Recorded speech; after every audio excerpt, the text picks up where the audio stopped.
Before we attack each other and tear ourselves to shreds like a pack of maniacs, let's just open the sack first and see what's actually in it. It might not even be worth the trouble.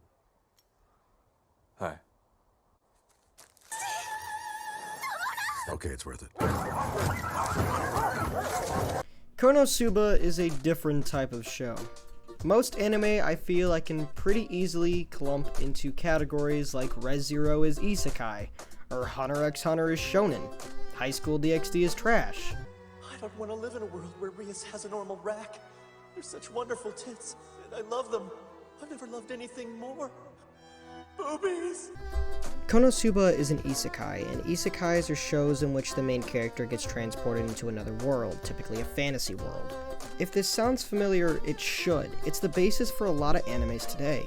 This includes shows such as Sword Art Online, Re:Zero. Is it wrong to pick up girls in a dungeon? Probably, I don't know. Personally, I would say the show has less in common with a show like Sword Art Online, and far more in common with a show like It's Always Sunny in Philadelphia. It looks like he may commit suicide. Suicide is badass. The show's story never truly progresses, but only changes. The characters through 2 seasons and a full-length movie never really develop. The situations they are in change, but never really themselves. It's a wonderful cast of idiots with a dynamic so perfect it had me craving for more.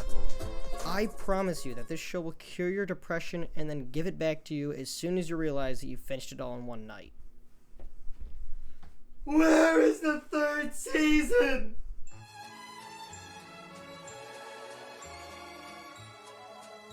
It's here that we meet our main protagonist, Kazuma Sato, who is a shut-in gamer otaku from Japan. As soon as we're introduced to this idiot, he quickly dies being a tragic hero saving the life of a girl from a truck. From here, he's transported to the afterlife where he meets the goddess Aqua. In reality, he died a fucking failure. Yes, in reality, he died of shock, not of being hit by the truck, and when he was in the hospital having a heart attack, the doctors and his parents laughed at him. Because Kazuma died so young, he's given the option to go to a new fantasy world, which is under attack by the Devil King. And with this, he'd be granted one wish, or either like a power, or a sword, or something, to take with him. Kazuma, however, still hasn't gotten over Aqua making fun of his death earlier, and because of this, he chooses her to go along with him. Aqua quickly loses her calm-headedness and starts crying like a bitch, and they're sent to the new world. In the second episode, we are introduced to Megumin, an arch-wizard who practices explosion magic, the strongest magic type there is. The only problem is that it's so powerful that after using it, she becomes limp for the rest of the day. Later on, we are introduced to Darkness, a beautiful blonde knight with an extra-large serving of masochism. Sorry to say this, but our party's trash, so you're better. That is exactly what I am looking for. These 4 characters play off each other so well that they alone are what makes this show worth watching. If I was given a choice between living the rest of my life as usual, working minimum wage day in and day out, or watching Darkness get off... Kazuma, this feels indescribable! Keep going! Treat me like the baggage I am! You already know the answer. Now it's time to talk about the dub. A lot of people are skeptical when animes get dubbed, and I have no idea why that is. Why Funimation used to be cool! But anyways, the question still remains. Is it any good?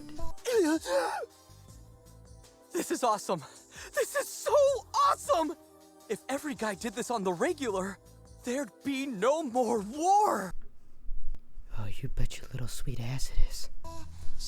I'm just gonna say it. The dub hits. It hits perfect. It's not the same as the sub, and there are plenty of jokes that don't come off the same in the dub. But in personal experience, I think the dub did some jokes better. In fact, I think they did a lot of jokes better. Personally, I watched both the sub and the dub, and I preferred the dub far more. Not because it was just easier to understand, but because it was really well done. The voice actors nailed these characters. And personally, out of the 2, if you're just gonna get into anime, or even if you're a longtime fan of anime, I still recommend the dub. It is perfect. That being said, there is no dub for the movie that came out. This is because of COVID and obvious other complications. Hopefully we'll get one soon, but it's way too early to tell. Now, the final bit of information I want to talk over is the fandom. Oh no! Oh no! That's awesome! Hell yeah, man! Hell yeah! This is brotherhood. While it has its cringy moments, it's still a very wide and diverse community, and I think that the fandom itself represents more of weebs as a whole. Hell, while Konosuba may not be as relevant today, it is still popular in the anime community. If you so far as mention Megumin, you'll have a swarm of weebs gather around you like moths to a fire. And also probably the FBI. How old are you really? Oh, fuck. In summary, Konosuba is a show. It's also a movie! I give it a 9 out of 10.